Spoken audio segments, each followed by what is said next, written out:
guys? Welcome back to Big B Sports Talk Podcast. So, last episode, we spoke about the transfer portal and how I think a lot of people, majority of people, think it's a really good thing. Now, let's flip over to the NCAA. And basically, the NCAA is horrible. It's horrible.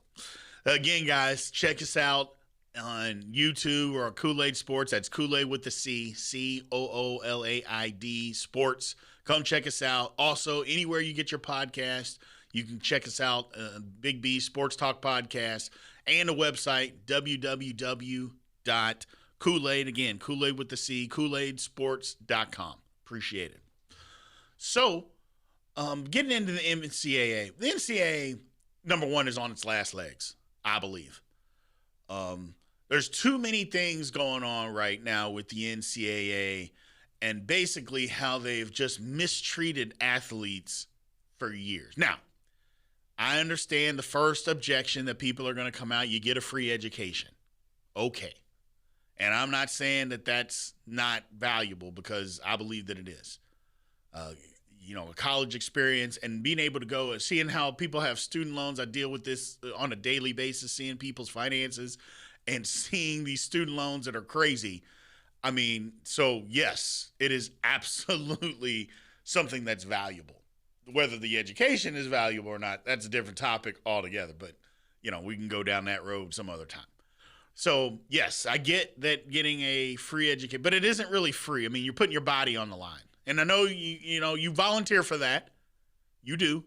But a free education is just an avenue, I should say. Not to be taken lightly either because it is valuable.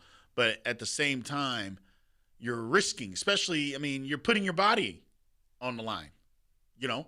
Football players, basketball players, volleyball players, track, cross country, all of it. It's taxing on a human body. It just is.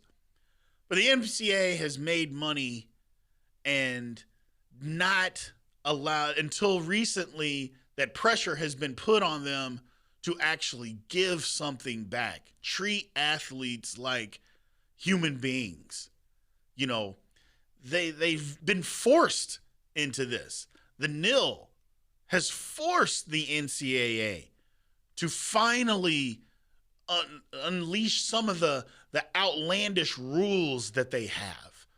Some of the recruiting stuff, the recruiting guideline book, it's this thick. I'm like, really? Hey, don't pay guys. You can only call them during this time period, which to me, that makes absolutely zero sense.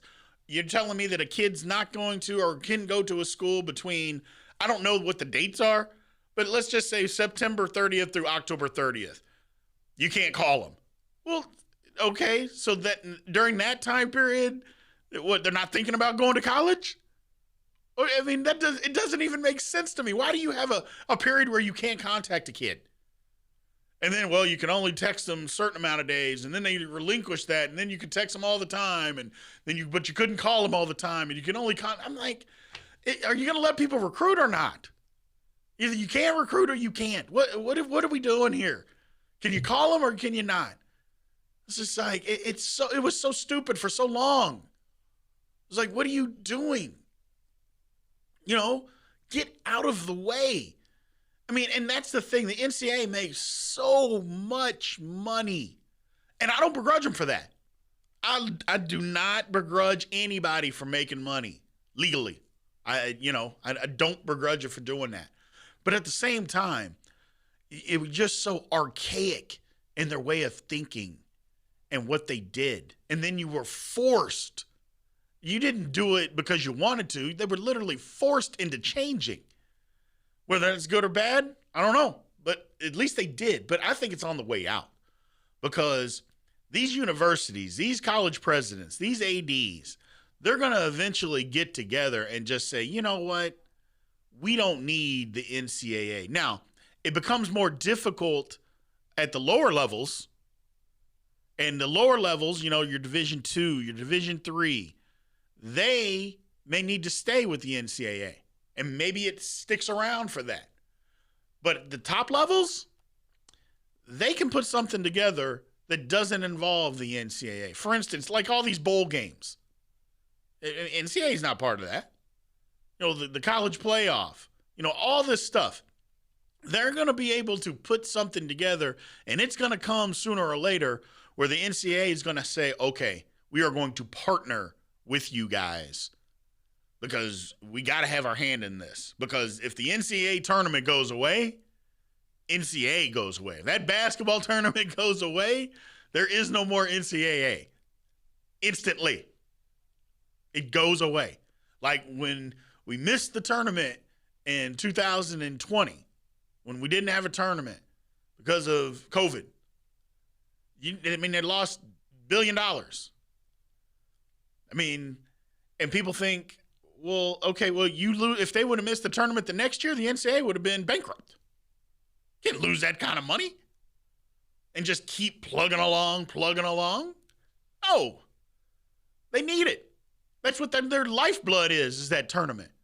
So they're going to end up getting with these university presidents and ADs, and they're going to have to work with them. That's why you see them allowing schools to do this. They're allowing this, and it's starting to slowly come out, that they're allowing this, they're allowing that. All these different rules changes that should have been done 35 years ago, that should have never been in place. And now they're starting to relent on some of that. It's just the NCAA has been so bad for so long. I love seeing them squirm right now. I do. I love it because you treated kids, so bad and some of the rules that you restricted. You couldn't get meals. You couldn't eat because you couldn't get money. So you didn't have money to go eat. I'm like, come on, man. It was like a few years ago, the basketball player at UConn, they won the national title, and he basically just came out and just said, yeah, it's great we won the national title. Now I hope when we go back to campus, I can eat at night. Didn't have enough to eat because you couldn't – it wasn't the school's fault. They couldn't keep training table open so they could go and get something to eat. Think about that for a second. The kid can't go eat. He's hungry. He doesn't have any money. You couldn't get a job. They can't give you anything. And so I literally couldn't eat. How many times that we were hungry at school and couldn't go eat? And my mother wasn't broke, but my mother was a school teacher. So it's not like she had millions of dollars to just throw at me. Hey, Brian, I get $5,000 a month in your bank account. No. But she made more. That was the thing. That was the whole thing, is that she didn't make enough to just hand me money or hand over fist because she had to live. She was a school teacher, and my father had passed away. So it is what it is. Same difference, though, is she made too much for me to qualify for a Pell Grant.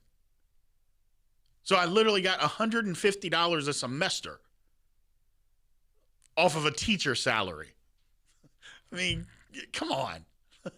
But it is what it is. And that's what a lot of people go through when they talk about this. I think that's the other side that people don't look at. They think you get this free education, so everything is free. Well, not at night it wasn't. And I'm talking 8 o'clock. 8 o'clock, you come home, okay, you're in an apartment, you're in a dorm, you don't have money, you have no food, and you're hungry. So think about that the next time you hear about a kid doing something stupid. It might just be because he's hungry. He or she. Maybe because they're hungry. Who knows? But that's one of the reasons why I can't stand the NCAA. They put these hamstrings on universities, and a lot of times these kids do things out of desperation. And now they're being forced into doing it. And this NIL, again, I know people look at it as, the rich get richer, and it's a bad thing. No, it isn't, man. No, it isn't. It's not a bad thing. Allowing kids to profit off of themselves. What is wrong with that? Because if they played tennis and they were professional, you'd be okay. But now that they're not professional, they're playing and they're making money for a university, then all of a sudden, they're going to school for free. Come on. It's a little more than that. as a football player playing one football game paid for your scholarship for 4 years. 4 years. So then where's the rest of the money going? Exactly. That's one football game your freshman year. You made enough to pay for somebody's scholarship, for my scholarship for 4 years. So let's move on from that. So I just like that the NCAA is just buckling. It's just buckling under the pressure. I mean, and I'm one that I don't want to see it go away. I should say I like seeing them buckle, but I want them to see them, okay, you know what? You're right. We give. White flag. Let's work together and let's figure this out and make this thing super strong to where, and super reasonable. You know, and again, there'll be some give and take, but you're going to have to give a lot more than you've taken because you've taken a ton over the years. So, and if the NCAA does that and they're smart, and it seems like the people that are making the decisions are smart, that they're realizing, we got to do this or it's going to be Katie bar the door, we're finished. They'll be around for a while. If they don't, and they want to, you know, put a line in the sand and say this is where we're going to be, they'll be finished. And I don't think anybody really is going to care, because as long as we can still get the sports that we're wanting to see, I don't think anybody's going to care whether it's the NCAA or something else that's in charge of it. It's just my personal opinion, and I think that's the opinion of a lot of you guys out there feel the same way. As long as you can still consume the sports that you're wanting to consume, you don't care whether the NCAA is involved. I know I don't. Doesn't matter to me. I just want my teams. I want my teams to be good. That's it. That's all I want. Doesn't matter if the NCAA is involved or Timbuktu Coalition is involved. Could care less. Just want my teams to be good.